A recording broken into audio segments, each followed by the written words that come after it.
Hey everybody, how's it going? Nick here, and welcome back to the Digging Deep podcast, where I like to go deep on everyone's story, figure out what made them one of the best in the world about what they do. And speaking of which, we got Kyle Potter here. Kyle, how you doing today, man? Good, man. So happy to be here. Thank you for having me. No, dude, my pleasure, my pleasure. And one thing I like to do is a little powwow before these things with everyone. And Kyle, you just told me some really cool stuff. And one thing that I'm a firm believer in is our lives, like Steve Jobs says, you can only connect the dots looking backwards, right? And Sure. very often we're going through our lives and we might think, God, I hate this fucking job, or we might think, God, I hate this fucking situation. But then something happens to us 20 years later and Yep. 10 years later, and we're like, damn, I'm so glad, I went through that shit. So, Yeah. one thing about these shows is I want to just learn a little bit more about you and then figure out what's like primed you to be where you are today, in itself. Sure. Yeah. Yeah. Love it, man. Let's get rolling. Yeah, dude, for sure, for sure. Well, tell me, bro. So, I mean, I'd like start early, if you will, Hmm. but again, connecting the dots, looking backwards. First, why don't you tell us what it is you do now, so we Hmm. know the end, and Yeah. then we can talk about when did your first lesson come in that you think started those building blocks? Yeah, man. Great question. I love the angle that we're gonna take. That's my jam, diving deep for sure. Yeah. My name's Kyle Potter. I'm the founder, CEO, and head business coach at Statera Success Systems. We are a small business coaching, scaling company. We believe in helping people build their internal self leadership that cascades into company and community leadership. We then use those skills to build leverage, which then helps them build their ideal lifestyle. So you can call it operational coaching, you can call it maybe systems and processes, but really we like to get into the nuts and bolts of what makes somebody a really high level business operator. And our ideal client is somebody that's like looking to go to that next level within real estate investment. Yeah. So like maybe somebody who'd like, because I've been here with lead mining a couple times, right? I mean, Mhm. where we went from $7,000 weeks to $40,000 weeks, right? And then Mhm. then as a person, we need to grow to accommodate that. So you're maybe saying like someone's like they might have the feel like, God, I feel like I've taken this as far as I can by Yeah, myself right now, exactly. right? Like I've taken it somewhere. I'm not just starting, right? But you know what, man? One deal a month. I can't seem to break out of that. I'm gonna need someone else to tell me what I'm doing wrong, A in a hundred sense. percent. And those are the folks that I love to deal with, Nick, because I think what happens is, we talk a lot about entrepreneurs and their skill level when it comes to networking and marketing and sales. And they can create this amazing like house, right? They can build this really attractive structure that got great curb appeal. The problem is what we find is over time, those entrepreneurs realize, shit, I've built this on a sinkhole, or I didn't put enough time into the foundation of the business. And what we do is we come in as a company, we dig out the foundation, we help them install a strong base of systems, processes, SOPs, making sure their personal goals are in alignment with their business goals. Right. And what we do is we allow that ceiling that they've been hitting to now become their floor. And we can elevate them past that Right. point with sustainability. Because at the end of the day, that's what we're here for, right? Long term success. Nobody I deal with wants to be a flash in the pan. They want to be here for a while. Right. Yeah, absolutely. I love that you said the ceiling becomes the floor, right? It's like I remember when my bank account like first hit $100,000 Yeah. in my checking account, right? And you're like, whoa, but now if it has less than $100,000 in my bank account, I'm like, yo, something's wrong. Okay. you know, Yeah. but I mean, it was like 36 years until I got there of Right.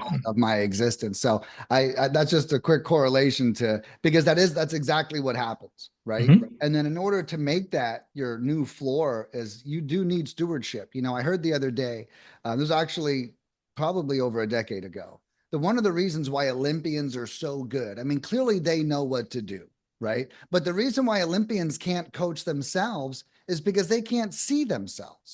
Right. Right. And Right. it's like a coach, no matter even where they are on the skill level, is an outside perspective. So when they do the flip, that gymnast can't see them, so where they're not tucking their knees and their ankles aren't going, Right. and they're able to get the immediate feedback. And that really blew my mind Mhm. because that's external perspective is almost required to grow. What do you Man, think about it? it's so true, 100%. And the thing is too, we'll talk probably, I'm sure, more about this on this call, but what holds a lot of us back is like our own internal biases and like our self-worth and our opinion of ourselves. So many entrepreneurs deal with that, like imposter syndrome at some point, Right. they seek that external validation. So it's really hard for them to look at what they're doing objectively. And I think that's where having a really good advisor, coach, consultant, like you said, really like somebody in your corner to give you that different perspective is so valuable because quite often with my clients, we start out talking about like, how can I optimize my calendar, right? That's a very common thing. People seem to struggle with time management. Yeah. So a lot of the Sure. feedback I get early on is, how can I build a better calendar? Well, then it's like, well, how do you value your time? And you find out that they're giving everything to everybody else and they're not giving themselves any time at all. Well, you can't pour from an empty cup. So how can we even start to talk about, devoting time to your business and your family and your employees if Mm. you're not taking care of yourself? So that's just one small example of a lot of times they would never have that aha without me working them through that conversation. Right. Yeah. They don't even realize that. And no offense to anybody, we all do this. It's actually an internal boundary issue, right? And that's what, I'm about to actually start investing in real estate myself. And I want to do it like with one of my best friends. And he's like, well, why are you waiting for me? And I was like, because I will break a commitment to myself. Mm, That's why. I was like, dude, yeah. me and you do it together. Like I want to change your life and I want another stream of income, but just wanting Mhm. another stream of income, lead mining takes such great care of me. Like I don't have enough drive to go out there and build a whole nother business on my Right, own, right. you That makes know? sense. Yeah. Yeah. But it's to your exact point is, we'll keep promises to other people before we keep them, to ourselves. There's And this amazing quote. Sorry to cut you off. I oh, just please. thought of this when you were saying that. I'm sure you're familiar with Jordan Peterson, right? Dr. Mhm. Jordan Peterson. He talks a lot in his book, 12 Rules for Life. You need to treat yourself like somebody you love, because if your kid was sick or your significant other was sick, you would give them the medicine. You would make sure that they Mm, sleep and that they drink water. But what happens when you get sick? Ah, man, head down, grind it out, going in the office. mm, Same thing in these situations. Like you need to treat yourself, and it's hard, easier said than done, but treat yourself like somebody you love. So it's almost like for your situation, how can Nick treat Nick like he's his own business partner? How can right. he uphold that commitment to himself as though he's someone else? And that's sort of like when I heard that for the first time, I'm like, dude, it's so true. Yeah. Yeah, I just posted the other day that you going to the gym is an appointment with yourself, right? Yeah. And it's Yeah. like, you almost have to see it that way because yeah, you'll totally bail out. And no, I think going to the fundamental, I actually love your style because I mean, this is the digging deep podcast, Mhm. right? So it's like, I know that without any without going deep, it's just surface level. I used to be a part of a very large friends group, right? Hmm. And then like they all wanted to hang out, but I quickly realized like if there's more than six people, like we're not hanging out, we're Right. just like all dancing around the room, like mingling, right? But Right. I learned very quickly I wasn't getting to know anybody, I wasn't Hmm. strengthening any relationships, and so I started holding like huddles of five, right? Like I'd be like, no, there's gonna be like a 5 person max because I want us to leave like with intimacy, I want us to leave going deeper, and Yeah. that's something, and that might resonate with other people. I'll tell you, I've noticed in my life, um, things like that happen. We don't even realize, like, oh, why am I in a funk? Oh, I'm not really connecting with anybody, but I Right. have more friends around me than ever. Like, how does that make any sense? And I've noticed that, like, I look for those opportunities. I'm like, I like the intimacy, right? Mhm. Um, and it sounds like that's exactly the angle you Yeah. go down. It's intimate. I think you're talking about Dr. Brene Brown speaks a lot about the difference between belonging and fitting in.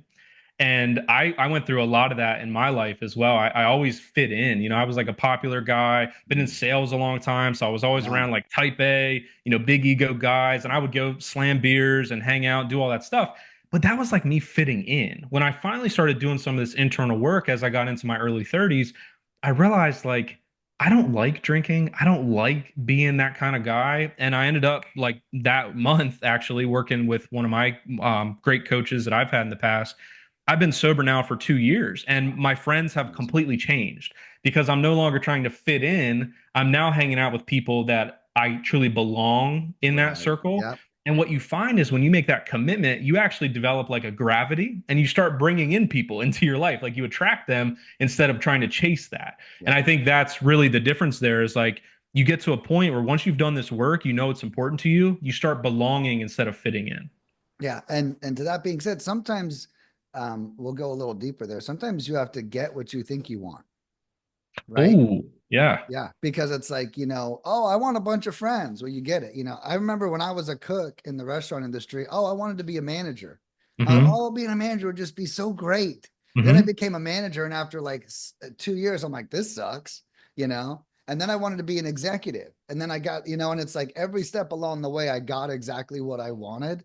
And it's almost like demystifying it to yourself because you have to like destroy that utmost respect you give it almost to move on. Like you make it your ceiling and it Yeah. now has to be your floor. Yeah, Um, and it's like a lot of times when we chase these ideals like that we think that we want, it's almost like a horizon line. Like when you yeah. chase the horizon line, it's always going to get further away from you, right? And I think to bring this full circle, a lot of entrepreneurs, when they get into business, it's typically because they've had some level of success, either in sales or marketing or networking, and they say, hey, I can do this on my own, right? And it's like they want to have this $100 million company, and then they quickly learn, oh shit, this is not what I thought it was going to be running a business by myself. And then that's where it's very valuable slowing down, realizing why'd you get into it? What's your ideal lifestyle even look like? What are your gifts? What's your unique ability? And how can we fill your calendar with activities that light you up and either automate, delete, or delegate everything that doesn't? Yeah. No, I love that because coming from restaurant management, when I created this company, like there's certain principles I've instilled in my business, right? And they were Mhm. the flaws I saw in the restaurant industry. Number one is you can't run a restaurant remotely. Okay. Yeah. There's no work from home restaurant manager open, right? So one of my rules in business is no one will ever control where my feet go. Mm, Okay. If I'm creating something where my feet have to be somewhere, that's a commitment I need to say no to. Because you wow. know what? I might wake up that day and go, I don't want to go. And then the whole thing's blown. But if I can do it on Zoom, I can do it like this, I'm gonna be Mhm. great. So that's one of my things. Another big one was in restaurants, I noticed the manager of that shift often controlled the whole tone of the restaurant. Mm, So I was a great manager, and then I had this really shitty manager that came in after me. And I had this saying in restaurants, and that is, it takes years to build skyscrapers and 30 minutes to knock them down. wow. Okay. And I was like, I'll fucking have even all of the worst employees doing great. Okay. Like the worst people, I'll actually have them killing it. And then this Mm, guy comes in, bad mood, bad life. He's just taking out on everybody else. Boom. Then I walk back in and everyone's like, yeah, this motherfucker. And I'm like, hey, whoa, whoa, whoa. Like all their old patterns are like yeah. coming back out. But yeah, so it's like I remember that I did not like that. I did not like that this guy had so much control over all the hard work that I Mm, did. So the other thing mhm, I try to resist with that is like I have like overreaching like leadership, right? So mhm. it's like I'm in every chat. I'm there for everybody. I'm not just like it's not just because some of these people, you probably know this, they'll create like accidental cultures, you Yeah. know. And they're not trying to hurt you. They're not trying to do things but they'll create like a microculture in your company that just Yes. doesn't that just doesn't scale. What ends up happening, Jocko Willink talks a lot about this as well. There are no bad teams, only bad leaders. And the team's only going to go to where that leader's Wow. level of leadership is, right? Yeah. John Maxwell, I just got done at Family, right? Watching Chad Johnson talk about, Yeah. the 5 levels of leadership. You and I were both there watching that presentation this week. And he talks about that. Anybody can be a leader, right? I mean, it's as simple as just putting a hat on somebody or a name tag and saying, hey, you're now the Go get him, manager. Tiger. Yeah. Yeah, and it's like to really earn the right to be somebody's leader or be in that position of influence, which is what leadership is, right? You need to get to level 2 on John Maxwell's 5 levels, which is permissional. And I think that's where what you're describing, your ability to make an impact on that team in the restaurant environment, was because you probably found a way to get through to those people and motivate them because you cared. You earned their permission to lead.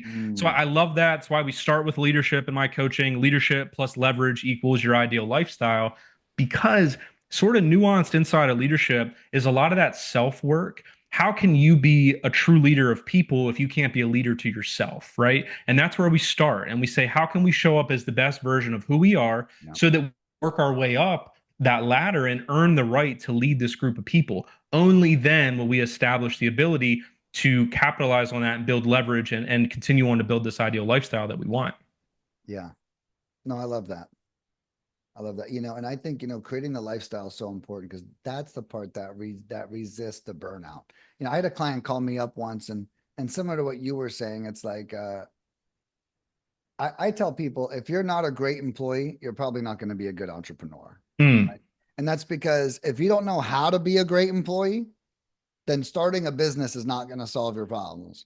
yeah, Like if you don't have integrity at your core, if you're not used to it, if right. you're like every job site, you're taking all the excess materials off. I mean, that's fine. When you own the business now, you're just taking your own stuff, right? But it's like it's not necessarily, running a business, right? And so Sure. I had this one customer call me once, and similar to you, where you were like, you said earlier, people think they want to like be an entrepreneur. Some people, I've got this really good friend of mine. Okay. And he wants to be an entrepreneur so bad. It'd be like, I Hmm. just want to be. I'm like, hey, dude, I don't know if you do want to be me. You got a great job. You're working like 30 hours a week. You Yeah. know, you're really happy, bro. I was like, dude, I'm doing marketing, sales, follow-up, accountability, discipline, system creation. Like, yeah, I know I might make it look easy, but that doesn't mean that, you want to like you don't, it's like having a baby, you Yeah. know? And it's like, dude, that baby starts crying at fucking 2 in the morning and your website goes down and your hackers come in or, and it's like, boom, dude, you Yeah. gotta get up in there. But yeah, so, I think it is interesting. You talk about creating lifestyle. Hmm. I would love to just chat about that real quick. Hmm. Um, what are some way you help someone come to the like discernment of this is what I kind of want this to look like while this journey continues. Yeah, no, I love that. What you said there, and I think for me, the number one commonality with all of our clients so far is that every single entrepreneur or executive we worked with has put like next to no thought or effort into building a life that they're very proud of, like with intentionality. Got it. And that's like what motivates me to get up every day. And I think that's how we can impact our mission statement of our company is to impact 10,000 leaders before we retire, right, in the next Yeah. 30 years. And that's what I think is most like awe-inspiring when you start talking to these entrepreneurs. I give them the space to dream again. I give them the space to really think about what's important to them because they've been giving and giving and giving for so long. And it's really incredible when we go through these conversations. I use the EOS framework. So we'll work through a personal vision traction organizer. We'll put everything into a framework where we establish what's important to them in terms of their core values personally. We'll establish what their purpose is, like what gets them up every day, what their motivating factors are, what are they really talented at, and then we work the whole way from that down to where rubber meets the road. It's like, okay, what do we need to do in the next 90 days that will yield results that gets us one step closer to that lifestyle that is in alignment with who we are, what we believe in, and what we're good at. And that's where those conversations always start, and it's really powerful. What you find out, for example, really good client of mine, I'll give them a huge shout out here. Jen and Joe Delafave, that they're members of the family as well. They run a fantastic creative finance coaching platform. Jen's been a client of mine for a long time now, and she is back to doing like acupuncture and getting massages and taking care of herself. And she credits that with really making an impact in how she shows up every day in her business because she feels like it's given her more energy. Right. And that's what we find. When you pour into your own cup, you have more to pour into others. No, I love that. Yeah, it's like you think showing up to work every day, 7 days a week is leading them when actually it's like having enough self-care so you gain some emotional stability so you actually can lead them for 40 hours more effectively. Yeah. Right. And it's like, being in the restaurant industry, I always see people make common mistakes with food all the time. So like you make a lasagna, you want to put it in the fridge to cool down. So many people will wrap a hot lasagna and stick it in the fridge. Right. Mm. And that will actually make you sick, because it's trying to cool down while the heat's trapped. But it seems so natural to like want to wrap it and then put it in the, it's like I Mm, get, like I understand it, right? And it's very similar to like this approach. Like, you know, you think maybe giving your all at work and fighting and crawling and scraping is serving them, but you know, maybe it's actually not, right? Maybe you need to go get a massage. and it's so counterintuitive, Right. Nick. Like that's what we find is like when Yeah. I encourage them to take care of themselves, like we build in reading time, we build in self development time into their week, Right. and they feel guilty at first until they start seeing like that positive feedback loop of, man, I slept better because I journaled, I got all the nonsense out of my head before I went to Yeah. bed, I Right. woke up on time, which then allowed me to go to the gym and work out, yada yada yada. It's this cascading effect of like, shit, I actually am a better manager, leader, operator, wife, husband, whatever, right? Hmm. Because we start at the front. And just like that house metaphor we used in the beginning, this is like your own personal foundation, right? As an entrepreneur, how can we build that strong foundation of core beliefs and clarity on what kind of life we want to live and making sure that everything else that we do, almost to like a radically uncompromising degree, is in alignment with that life? Yeah. Alignment is such a big word, right? And 100%. and it's hard to get, but once you get it, like everything does feel easy, right? You know, like from Yeah. the outside in. You know, I used to have people say that to me, like, "Hey, Nick, you," because I used to make the totals on my bills like my favorite number, right? Mm. And I would always show my friends, like just for whatever. I'm like, look, you know, I made it. Look, I'm controlling now. I'm seeing my favorite number even more because I'm controlling the math, right? Yeah. And uh, and you know, if I did that to my one friend, I was like, Nick, God, that's just alignment, right? It's just what it Yeah. says. And like to our point, it's like, you know, I know what I want. I don't have to wait for it to lay out in front of me. Hmm. I can go out there and get it. I can put it in my way. And you know, before you know it, it all just starts attracting to you. It's, I'm glad you said it because I was about to say it. When you do that, when you find that alignment, it becomes the law of attraction. You, before you know it, you end up having this like yellow brick road in front of you full of people, events, situations, opportunities that you love. And it's not an accident. It's because the energy that you're putting out into the world is an aligned energy that's very clear on what you want to do, who you are, and you start attracting those situations in your life. Yeah. I love it. And then have you heard of Esther Hicks or Abraham Hicks? I don't believe so. I don't Oh believe so. wow. No. Okay. Well, good. Well, I'm about to blow your mind. So I have a book I recommend to everybody and to you real quick, and Write it down. it's called The Vortex. Okay. And a lot of Hmm. the things you're describing, one of the things the vortex is about relationships and not relationships like boyfriend, girlfriend, or marriage. It's like we have a relationship with everything. I have a relationship with that knife over there. I have a like we consider how we feel about everything, how I feel about doors, how we feel about, and so it's like it talks about um how we respect things. And it very often the relationship with you and you. That's what she says a Mm, lot.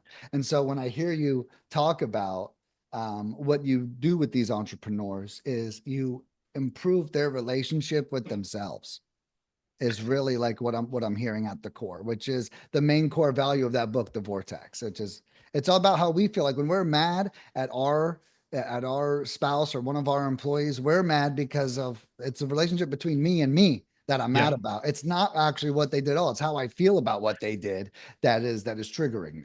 man, Nick, it's incredible. I wrote that book down. I definitely got to check it out. But you're right. I don't know how familiar you are at all with like Stoicism, like Marcus Aurelius, No, not too much. I've heard of it, Epictetus. of course. Yeah. Yeah, so it's basically it's a study of a philosophy where these ancient philosophers would basically look at this core idea of it's not about what happens to you in life. It's about how you react to it and the story that you tell yourself about that event, right? So one of the main tenets is in Stoicism, they say you're not hurt unless you believe yourself to be. And when you think about it, every Mm. situation or input in your life that you encounter is really just a choice. It's really just a choice. Are you going to allow that to affect you emotionally? Are you going to give it control over you emotionally? Or are you going to choose a different path and not let it affect you? And these can be things as small as like you hit traffic on the way to work, or this could be as large as one of your key executive leadership people leave your company. You can easily look at that situation and say, God, like that, MF or whatever, like, how dare they leave us? When in reality, the easiest thing to do is to look inwards in the mirror and say, how could I have shown up as a better leader? How could I have raised my ability to provide opportunity and maybe make our goals more viable for that person? How could I have given them more support? Because at the end of the day, it's much easier to control you than it is control the weather, the market, your coworkers, the company, so on and so forth. So Yeah. absolutely, Esther Hicks, the Vortex. I'm going to be picking Yeah, that one that's up. gonna be yeah, that's gonna be awesome. And no, I totally agree. One of the things I learned in business early on was I'll because we've been in business for 8 years. I've Mm, had all the growing pains and my first list provider, I did not have permission to resell their data, mm. right? And I didn't even know I had to ask for it. I'm just a guy who just started a fucking company in his basement. People start buying shit, I start selling it. What the fuck are we Mhm, talking about here? And then I remember I called for support to this company. It was My REI Pro, is what it mm. was called way back when. I don't even know if they exist anymore. I haven't heard anyone say their name, but I called up their support. I left a message. They called me back. They got my voicemail. It says, "Welcome to lead mining." I'm like, I sell leads or some shit, I'm sure is what I said. And on the voicemail, on the same exact voicemail, the woman processed the information and literally was like, we're banning your account. What you're doing is illegal. But Oh my God. I didn't get to defend myself. I didn't get Wow. to like, hey, whoa, whoa, what's going on? Yeah. And then at first, right, my emotional response is really big, right? Yeah. And I'm like, oh my God, I just lost this really important thing. What could I have done? But then in the end, I was like, well, wait a second. I didn't start this relationship properly. I didn't make sure I could have done this. So the next three people I interviewed, I was like, can I resell your data? Right. Yeah. Like I was like, I put everything out there. And to your point, when we're emotionally upset, it's actually because we put ourselves in a situation of disadvantage. Right. Yeah. And it's like, well, how can I take advantage the next time this comes across my lap is something I focus on. I love the stoicism. I'm going to pick up. I know that Marcus Aurelius has written a great book about it. And just hearing some things you said, I'm going to pick that up. But that's one of the ways that I try to apply stoicism. I'm a very emotional person, so I definitely need that book. Uh, Yeah. but that's one of the ways I rationalize maybe bad things happening to me. Man, it's so true. And that's a great, great situation right there. Um, at the end of the day, that book, by the way, it's Meditations by Marcus Aurelius. And Ryan Holiday wrote a book that's amazing about Stoicism called The Obstacle is the Way. I recommend anybody listening go grab that one. But in reality, some of those lessons, the most impactful lessons, have to be learned through failure. If you look at it, there's like two sides of the coin. This is what I teach my clients, right? Like that failure, if you stop there as like, oh man, that sucked, like you have an emotional response, no growth really happens after that. As a matter of fact, it's like debilitating. It can be anti-growth, right? Whereas if you flip the coin over, it's the other side of the same coin. It's like, yes, that didn't go the way we hoped, but imagine how much better I'm going to be once I learn from this and adapt and adjust. Like you just said, the next three people you talk to, you ask that question. For me, one situation that pops up recently, I had a client not pay me a five-figure payment for a coaching platform that I sold them. I worked my ass off for 90 days and did a bunch of really cool stuff for their business, and they decided they weren't happy, they weren't going to pay. That was a really hard lesson for me to learn early on, which for me at the time, it really crushed our cash flow. But I had a choice to make. I can either, get upset and like sue them and like go through all this trouble of chasing them down, or I can say, hey, number one, I didn't set the billing up correctly. I shouldn't be getting paid after, my services. That was like a big lesson. And number two, where was the misalignment? How did I not set proper expectations in the beginning so that when we got to the end of that scope of work, we both felt confident that it had been completed left, right, and center? So the lesson that I learned was change the way we set up the billing, install bulletproof coaching agreements into Yeah, everything, right. and potentially make sure that I set better expectations with every client moving forward. And here we are. We haven't had any issues since then, and it's been like perfect. But I probably would not have been as careful and meticulous about those things without that happening. Right. Yeah. You need the lesson. Yeah. One thing I do, and I love it. So I just had a guy email me and complain about the service. That's the perk of 8 years is I've learned the expectations lessons, right? And Hmm. he's like, all these leads sucked. And I was like, okay. Did you watch the onboarding video I asked you 5 times to watch? Because I actually say that the leads suck. And that, Yeah. all the complaints you just gave me, I told you before I tell you in those videos before you even purchase, Hmm.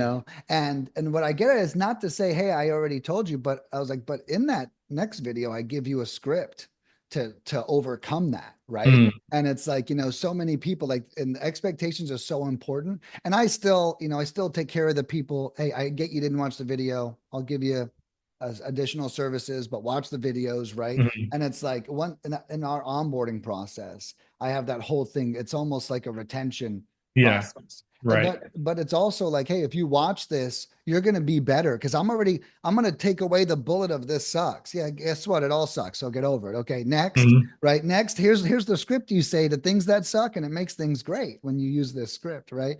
Yeah. And that's similarly to what you're saying. It's like when you set these expectations, and now you're prepared for, hey, when there's an issue and you see it, tell me right away. Don't wait till the end of the project and then try to not pay me, right? You can recreate the whole thing. 100%, 100%. Eric Brewer, who I know is a mutual acquaintance, I had the good fortune of working with Eric and his team for almost 2 years. And one thing that I heard him say more than anything else, and this is probably, I'll never forget this. So shout out to Eric Brewer if you're listening to this. He said 95% of pain and suffering comes from unmet expectations. And I don't know if he made it up or if he got it from a book or something, but man, it just stuck with me because almost every time something goes wrong in my life, the through line there is somewhere along the line, there was a misalignment of expectations. Right. I either my salesperson mind kicked in and I oversold the abilities, or maybe I had an emotional response to what they said and I was just missing something somewhere. It almost always can be drawn back to have we set really crystal clear expectations.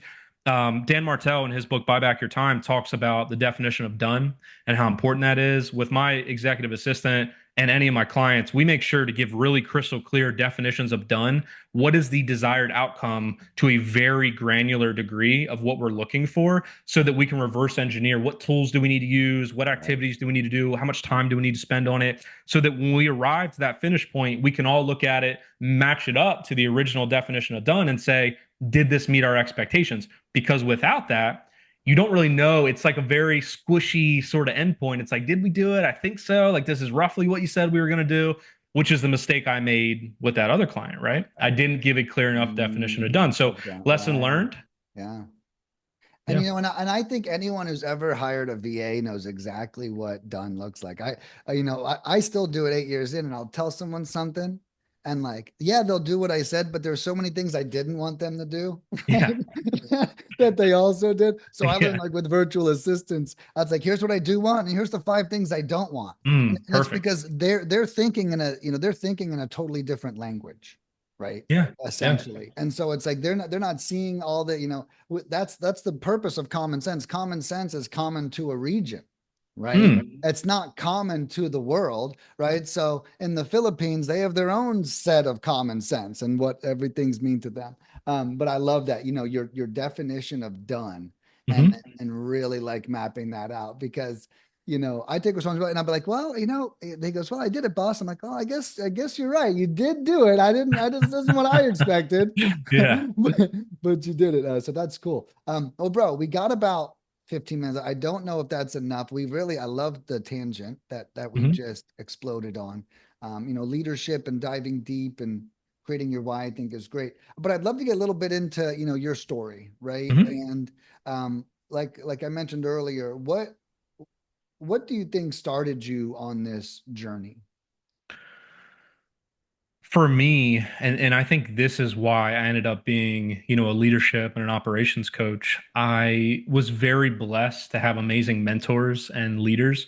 I was like a 19-year-old kid screwing up, dropped out of college, like it just did not have a great start to adulthood. And I was very fortunate to land a sales job at AT&T at the York Galleria Mall. Shout out York, Pennsylvania. And I had two really good managers there that took me under their wing and sort of took a shy, introverted, little bit of a troublemaker and kid and turned him into the top salesperson in that region in about a year. And it's only because they saw potential in me. And that's like my first experience of me not feeling worthy at all. but having people pour into me because they saw my potential and the value I could bring to the team. And I just sort of took that and compounded it time after time. And again, I would just really pay attention to how do these leaders pull people that maybe aren't quote unquote deserving of it under their wing and develop them into this amazing, employee or asset to the team. So, I had another great example. I sold cars for a long time. I was in the pre-owned car sales business for about 10 years. Jason Vazella, who still works at Lancaster Nissan in Lancaster, Pennsylvania. Go hit them up if you're in the area looking for a car. He taught me the very important lesson of sales, which I think you can apply to relationships in general. Everything. It's communication, right? His very simple principle that will stick with me forever is in order to have influence, to make a sale, build a relationship, you need to make a friend, find a need, and provide a solution. You do those three things in almost any domain, and you will have success, and you will show someone, as John Maxwell says, like how much they mean to you. Like someone needs to know how much you care before they care how much you know, right? And if you do those three things, you're going to show them and earn the right to do business with them, have a relationship with them, do an affiliate program with them. So again, another great mentor was Jason there at the car dealership.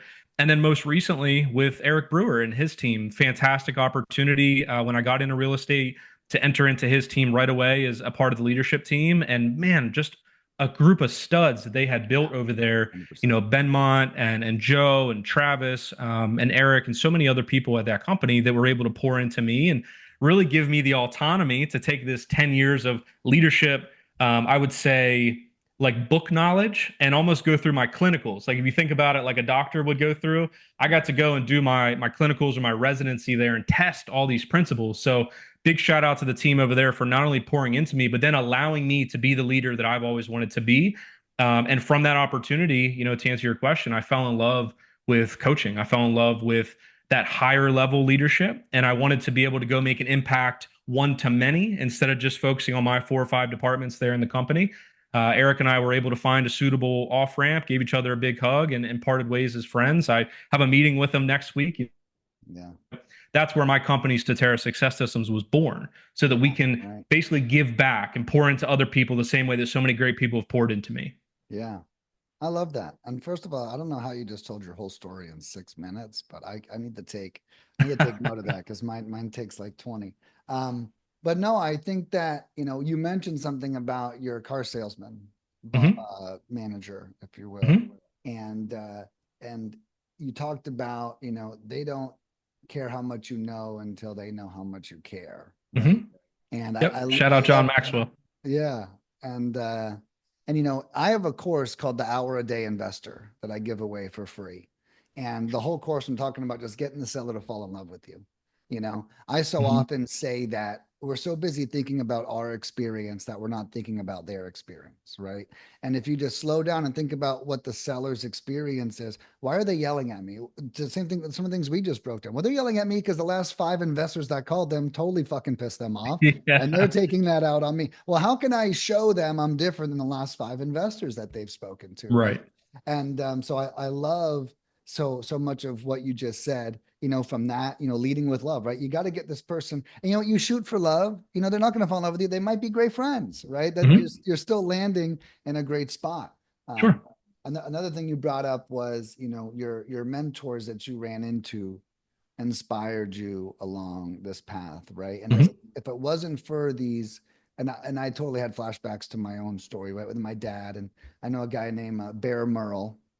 It was just This guy was just a beast. He was the best restaurant manager I've ever worked for. Wow. Always calm as a cucumber. And I'd say, Bear, you're so calm. And he'd say, you know what, Nick, I figured they pay me to be calm here. You know? Wow. And yeah, and dude, restaurants get nuts. They're like it's like a battlefield. Okay. And I learned so much from him. And then, I was a restaurant manager for 13 years, and he was the first manager I encountered. And I can't tell you how much I just repeated his quotes for the next 13 years and just, Same, dude. yeah, right. But it's like, then we don't realize. And I guess what I'm saying is I didn't realize till I heard you say Mm. that, one of the reasons I pour so much into others is because I've come across people that have poured so much into me. That presentation that Chad Johnson, who's a part of John Maxwell's Executive program, Mastery, he yeah. gave that presentation. He had a slide on there that he called his breadcrumb slide, and he talked about all those mentors and how he took something from each one, and how he was able to almost directly trace those times when he leveled up to those mentors. And I would say Mm, for me, wow. it's incredibly obvious in my life how fortunate I've been. Now, certainly, I'm no fool. I had some part to play in it. Seizing the opportunity, capitalizing on it, growing my skill set. I've read 400 plus leadership books at this point. Like I put the work in, Right. but I would not have opportunity to seize if it was not for those amazing mentors and leaders. So that's really where it all starts and ends. And the reason in our program, before we even talk about leverage and systems and operations and processes, we start with leadership, because until our clients understand the value not only of being a great mentor, but of having great mentors and being a good student, can you then take those skills and parlay them into an amazing system where we have leverage and we delete, automate, delegate? We work through these amazing flow charts and SOPs. You need to understand the value of leadership up and down the chain of command, right? How important it is to be Yeah. a student and a leader. Right. No, I love that. Yeah, man. I love that. Yeah, because yeah, and I'll tell you that's one thing. When I feel like my life's getting stale, I know I'm missing a book. Right. Every time I feel like my thoughts are repeating themselves too much, or like I'm in a plateau area, I throw on a book, and I'm like, because that, like to your point, we're just getting stuck in a level. That's the thing about working around great leaders, right? Mm-hmm. You just get stuck. You swing the hammer every day. After a couple months, you're just thinking about swinging hammers, Yeah. And that was that famous saying, someone who is a hammer tends to think everything is a nail. Oh, yeah. Right. And I love that because that's exactly that's autopiloting. Right. And as soon as I feel Mm-hmm. like I'm autopiloting through life, I'm like, I need to insert a book. I need to bring up a mentor, Mm-hmm. which is really cool. And a perfect place for us to wrap up, dude. Tell us again, um, exactly who you are, how to find Mm-hmm. you, where we can follow you on social. Yeah. This has been an amazing conversation. I've been so happy to have you. Yeah, likewise, man. Thank you so much for the opportunity to come on and chat about some things I'm really passionate about. Anybody listening that this has resonated with, or if you'd love to find out more, I have so many, free gives. I love hopping on calls like this and just talking to people. To be honest with you, and we talked about this earlier, while I spent a lot of time in sales, I don't love sales. I like creating an organic relationship where we can both sort of help each other. So anybody that's listening that wants to find out more and how we could potentially work together and support each other, you can find me on all socials at your coach, Kyle Potter. You can go to our website, statera You can find me on Facebook, send me a DM. I just want to talk to cool people about cool shit and see if there's a way that we can work together. But as we talked about earlier, my specialties are leadership, mindset, operations. I'm a data nerd. I build out the systems, the processes, the SOPs. Our tagline as a company: detail is what we do. We take that small detail stuff that the entrepreneurs, the mavericks, the pioneers don't love doing, and we take that pressure off and help them build leverage. So hit me up. Let's have a conversation. I'd love to chat with anybody out there. Yeah, no, for sure. And I think we just got a big dose of your expertise and everything today. I definitely enjoyed it. I look forward to catching up with you offline, Kyle.